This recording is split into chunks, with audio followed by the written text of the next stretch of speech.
परम पूज्य डॉक्टर बाबा साहब आम्बेडकर जी के 131वें जन्म दिवस पर संपूर्ण देशवासियों को मैं हार्दिक बधाइयाँ प्रेषित करना चाहता हूँ। शोषित पीड़ित पिछड़ों और अत्याचारग्रस्त विषमतावाद में जकड़े हुए एवं न्याय स्थापित करने, न्याय दिलाने के लिए परम पूज्य डॉक्टर बाबा साहब आम्बेडकर जी ने समता, बंधुता एवं न्याय स्थापित करने हेतु अपने जीवन का मार्गक्रमण किया। 1891 में एक सर्वसाधारण परिवार में जन्म लेने वाले परम पूज्य डॉक्टर बाबा साहब आम्बेडकर जी का बालपन एवं उनका जीवन यापन बड़े ही संघर्षरत रहा, ये पूरी दुनिया जानती है। लेकिन शिक्षा का मार्ग अपनाकर परम पूज्य डॉक्टर बाबा साहब आम्बेडकर जी ने इस विश्व को, इस देश को एक नया संदेश दिया कि मानवीय जीवन के उत्थान के लिए शिक्षा ही सबसे बड़ा हथियार है और जो इस शिक्षा का दूध पिएगा वही अपने जीवन में कुछ प्रगति कर पाएगा।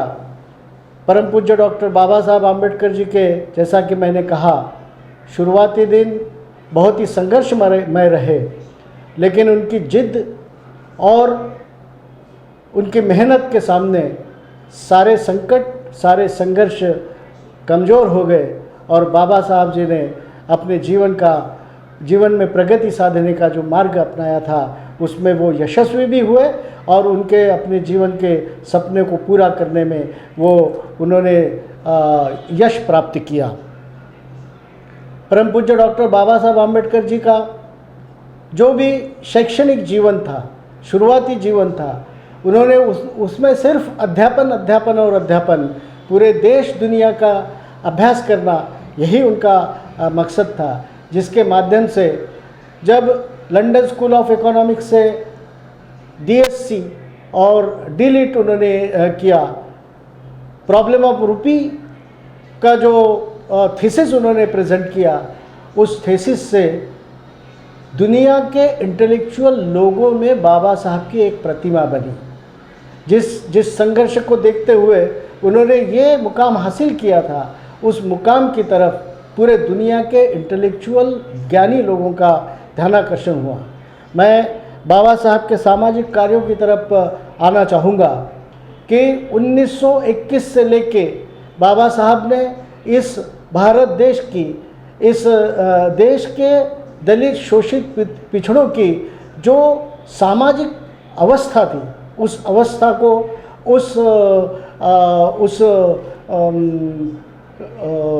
उस परिस्थिति को बदलने के लिए जो संघर्ष किया और जिस तरीके से उन्होंने अपना मार्गक्रमण किया, उसमें उनका टारगेट यही था कि इस देश में मानवतावादी समाज निर्माण करना, इस देश में मानव को मानव के अधिकार मिलना चाहिए, इस देश में समतावादी समाज स्थापन करके सारे पुरुष, सारी महिलाएं एक समान हैं, इस बात को रखने का काम बाबा साहब ने किया। बाबा साहब ने जो इस हिंदू धर्म में रहते हुए जिस तरीके का समाज में विषमतावादी रूढ़ि परंपराओं का सामना किया, वो बहुत ही उनके लिए इंसल्टिंग था और वो उनके बाल मन पे या तरुण वक्त में उनको बड़ा असहज कर चुका था। और उसमें फिर बाबा साहब ने 1931 में एक घोषणा की थी कि मेरा जन्म हिंदू धर्म में हुआ जो मेरे हाथ में नहीं था, लेकिन मैं इस धर्म में मरना नहीं चाहता हूँ। जो धर्म इंसान को इंसान के बराबरी का अधिकार नहीं दे सकता है, जो धर्म इंसान को समतावादी ट्रीटमेंट नहीं दे सकता है, उस धर्म का त्याग करना ही अच्छा रहेगा। और तभी से करीब अपने जीवन के 25 साल दुनिया में उपलब्ध सारे धर्मों का यथासार अभ्यास करके, यथासार अध्ययन करके बाबा साहब एक विशिष्ट निर्णय पे पहुँचे और उन्होंने बुद्ध धम्म लेने का निर्णय लिया। बुद्ध धम्म भी इसलिए कि तथागत भगवान गौतम बुद्ध ने 2500 साल पहले जो प्रज्ञाशील करुणा का मार्ग दिया था, जो कि चाहे जो भी जीवित हो, जो जीवित प्राणी इस पृथ्वी तल पर रहते हैं, चाहे इंसान हो, चाहे जानवर हो, चाहे प्राणी हो, ये सभी करुणा के पात्र है। और प्रज्ञाशील करुणा के माध्यम से इंसान का जीवन ये सार्थक हो सकता है, ना कि विषमता के माध्यम से इंसान को इंसान से लड़ाया जाए, इंसान और इंसान में भेदभाव किया जाए। तब जाके परम पूज्य डॉक्टर बाबा साहब आम्बेडकर जी ने 1956 में समता, बंधुता और न्याय की त्रिसूत्री देते हुए जो दलित, शोषित, पीड़ित लोगों को इस देश में विषमता की ट्रीटमेंट मिलती थी, उसके गर्ते से बाहर निकालने का काम परम पूज्य डॉक्टर बाबा साहब आम्बेडकर जी ने 14 अक्टूबर 1956 को किया। और उसके पीछे का उद्देश्य यही था कि अगर हम इस देश के नागरिक हैं, अगर हम इस देश के इस पृथ्वी भूतल पे हम अगर इंसान बोल के पैदा हुए हैं, तो हमको भी इंसानों के का माफिक सारे अधिकार, हक प्राप्त होने चाहिए। उसके बावजूद भी बाबा साहब आम्बेडकर जी ने अपने पूरे जीवन में अध्ययन के माध्यम से महिलाओं के ऊपर जो विषमता की ट्रेडिशन था, उसमें से महिलाओं को निकालने का काम किया। बाबा साहब बहुत ही दूरदृष्टि वाले व्यक्ति थे। उन्होंने कभी तो भी उनके जीवन में कोलंबिया यूनिवर्सिटी में पढ़ते हुए 1901 में एक ब्रिटिश अधिकारी ने इंडिया में रहते हुए, देश में, इस भारत देश में रहते हुए डाइवर्सिफिकेशन ऑफ रिवर्स की बात की थी। वो कहीं से जाके पेपर परम पूज्य डॉक्टर बाबा साहब आम्बेडकर जी को 1930 के दशक में मिला और उस पर काम करते हुए उस पर और ज़्यादा डीप जाके रिसर्च बाबा साहब आम्बेडकर जी ने किया और diversification of reverse in India, इस पे एक बड़ा ही महत्वपूर्ण उन्होंने अपना एक पेपर तैयार किया। और बाद में 1944 से 1948 में ब्रिटिश एम्पायर में मंत्री रहते हुए इस चीज़ को लागू करने का काम भी इस देश में किया।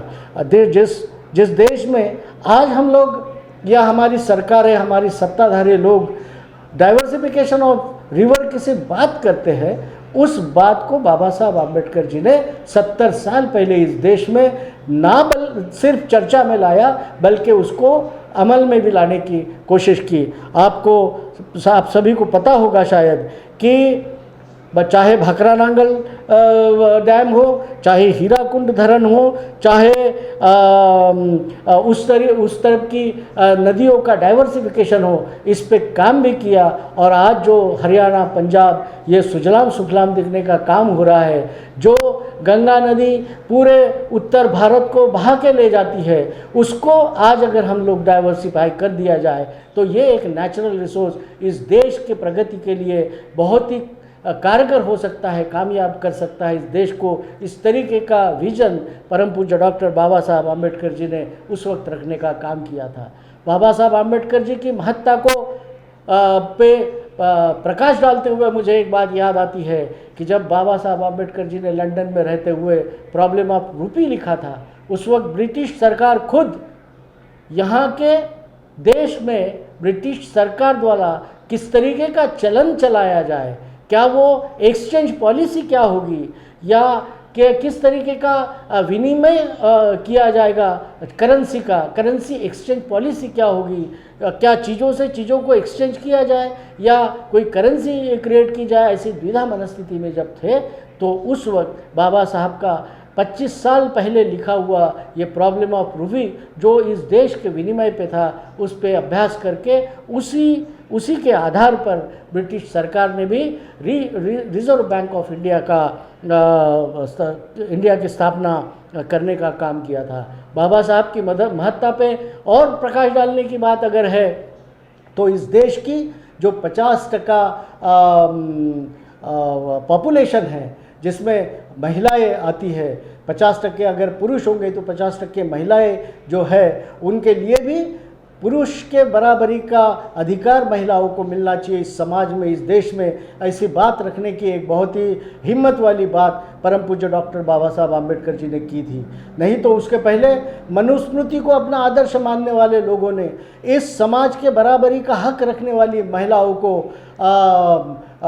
विषमता की ट्रीटमेंट देने का काम किया था। आप सभी को पता है। उनको उन महिलाओं को, चाहे वो पिछड़ी जाति की महिला हो, चाहे वो उच्च वर्णीय महिला हो, चाहे वो मारवाड़ियों के या उच्च वर्णीय लोगों के घर की महिला हो, उसको द्वितीय दर्जा का स्थान परिवार में दिया जाता था इस संस्कृति में। और उसी संस्कृति को देखते हुए जो मनुस्मृति लागू करने की बात जिन लोगों ने की थी, एक बहुत ही बलशाली लोगों को टक्कर देने का काम परम पूज्य डॉक्टर बाबा साहब आम्बेडकर जी ने 1950-51 में करने का काम किया था। और देश के पार्लियामेंट में हिंदू कोड बिल के नाम से एक बिल रखा था जिसमें महिलाओं को पुरुषों के बराबरी के अधिकार देने की बात उन्होंने कही थी। लेकिन इस देश के जो सनातनी लोग हैं, जो विषमतावादी लोग हैं, जो विषमता का पुरस्कार करने वाले लोग हैं, उन लोगों को ये बात हजम नहीं हुई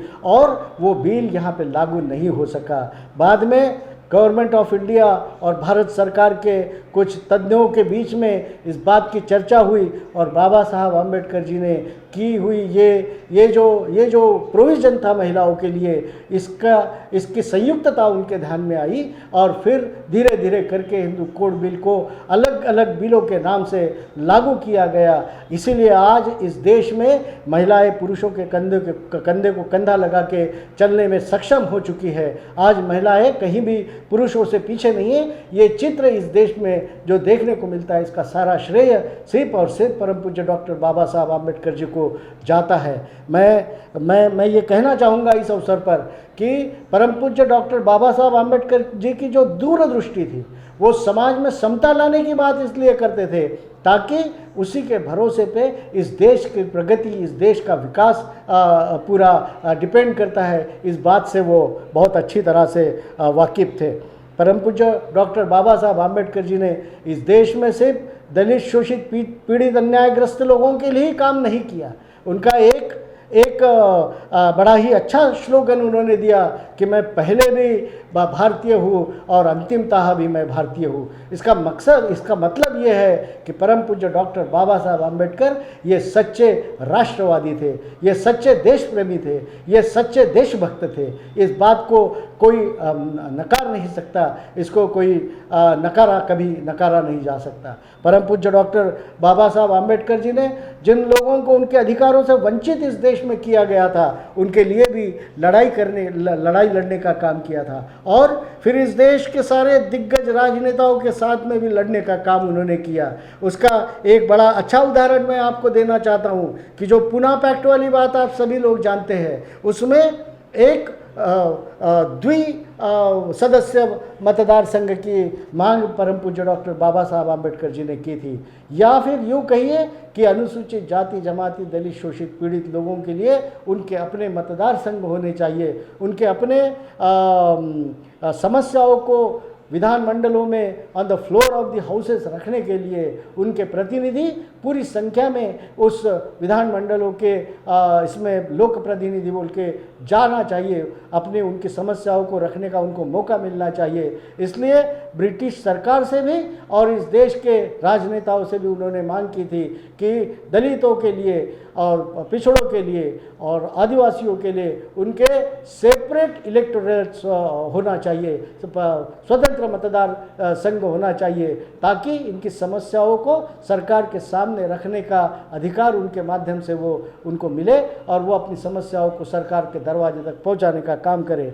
लेकिन आप जैसे कि आप सभी लोग जानते हैं कि परम पूज्य डॉक्टर बाबा साहब आम्बेडकर जी को उस वक्त जान की धमकी आई, उस वक्त परम पूज्य डॉक्टर बाबा साहब आम्बेडकर जी पे बहुत बड़ा दड़पण लाया गया। महात्मा गांधी जी ने जो अनशन शुरू किया, आमरण अनशन शुरू किया, उसमें उनकी फिज़िकल हेल्थ को देखते हुए बाबा साहब अम्बेडकर जी को जो न्याय देने के लिए उन्होंने बहुत बड़ा कदम सामने लिया था, उससे पीछे हटना पड़ा, एक कदम पीछे हटना पड़ा। और उस वक्त बड़े ही दर्द भरे माहौल में और बड़े दुख के साथ, बड़े भारी मन से बाबा साहब ने ये कहा था कि मैं मेरे करोड़ों करोड़ों दलित भाइयों के अधिकारों को आज न्याय नहीं दिला पाने का मुझे एहसास है, मुझे उस बात का बड़ा खेद है। इस तरीके की भावनाएं बाबा साहब ने रखने की बात कही थी।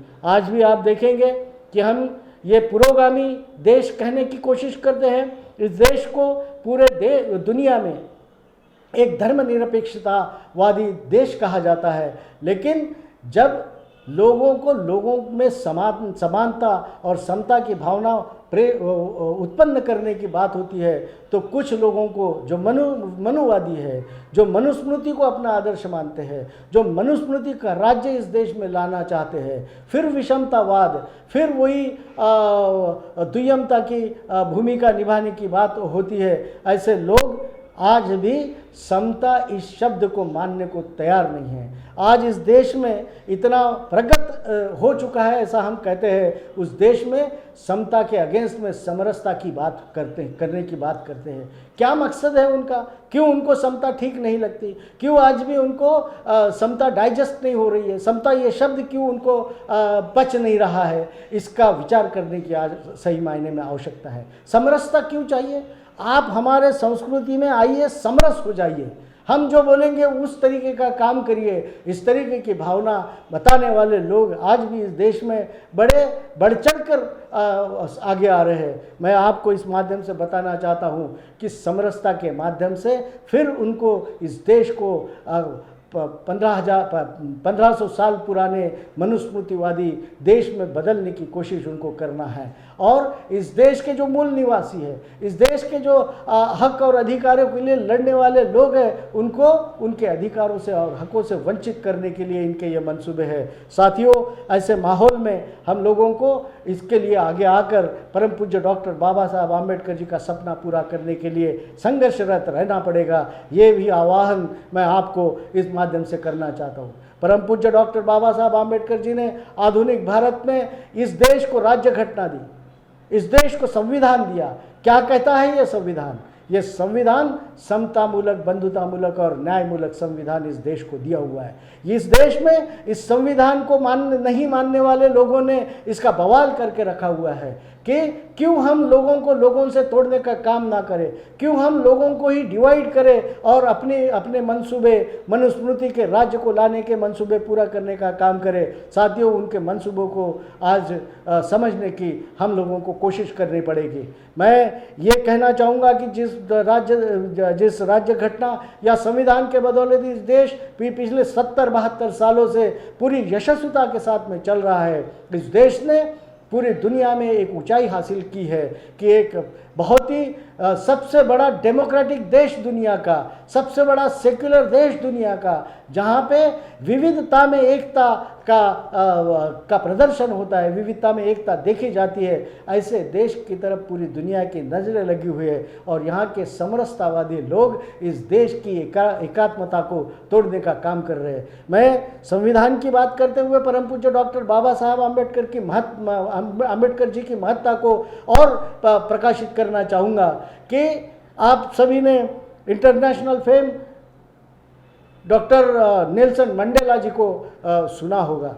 डॉक्टर नेल्सन मंडेला जी ने 25 साल के संघर्ष के बाद में, वर्णवाद के संघर्ष के बाद में साउथ अफ्रीका में जो समतावादी न्याय दिलाने का काम किया था, उन्होंने अपने अंतिम दिनों में ये ज़रूर कहा था, जब उनके देश को स्वतंत्रता मिली तो उन्होंने बड़े ही भावभीने अंदाज में ये कहने का काम किया था कि अगर आज परम पूज्य डॉक्टर बाबा साहब अम्बेडकर जीवित होते तो मैं मेरे देश का संविधान परम पूज्य डॉक्टर बाबा साहब आम्बेडकर जी के हाथ से बनाने में अपने आप को गर्वान्वित महसूस किया होता। इस तरीके की बात। और आज भी एक एक 25 साल पहले तक पूरे दुनिया के 180, 82, 83, 183 देशों में से जहां सिर्फ 25% देश डेमोक्रेटिक थे, लोकशाहीवादी थे, लोकतंत्र में विश्वास करने वाले थे, हुकुमशाही और राज्यशाही जहाँ पे थी, वैसे देश आज की परिस्थिति में इस देश का, भारत देश की तरफ देखते हुए आज डेमोक्रेटिक हो चुके हैं। और बड़े गर्व के साथ मैं कहना चाहता हूँ कि 183 देशों में से आज की स्थिति में दुनिया के 127 देशों ने लोकशाही या लोकतंत्र को अपनाने का काम किया है, डेमोक्रेसी का काम किया है। और उन सभी देशों का आदर्श भी इस भारत देश रहा, भारत देश की संविधान रहा, भारत देश की डेमोक्रेसी रही, भारत देश की अनेकता में एकता वाली बात उन सभी के आदर्शों में रही है। इस तरीके की एक उच्च शख्सियत, एक बहुत ही ऊंचे विद्वान जो सिर्फ विद्वान ही नहीं थे, जो सिर्फ